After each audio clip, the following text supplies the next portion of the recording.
Hi, I'm Ian Eckhoff, and for this installment of the Worldtown Artist Profile, we have Ryan Matthews.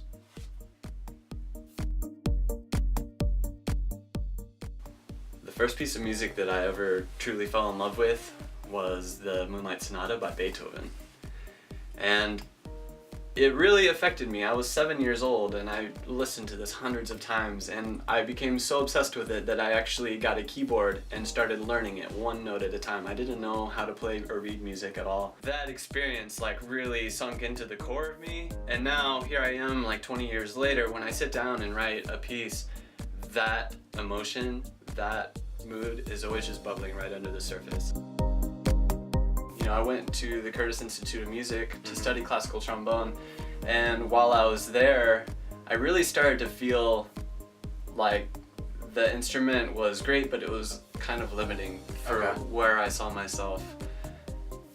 I wanted something that appealed to a greater audience, and just something that added an extra power and dimension to my musical expression. And that's when I discovered electronic music. My role in Worldtown started as just playing trombone. When the sound system started, Ben wanted to bring in some live instruments to really add that extra element to the group. And it started just at that, but then the sound system kind of evolved from there, and we ended up bringing in Ableton to give us much more flexibility in the live shows. My life is always full of projects that are exciting and inspiring for me.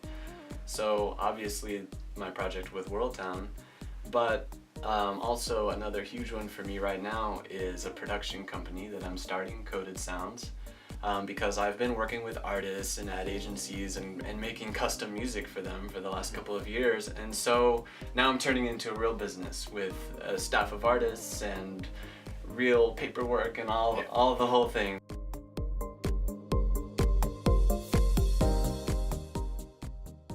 Ryan, really appreciate your time today, and we look forward to seeing you rock out with Worldtown Sound System. Thanks so much, Ian.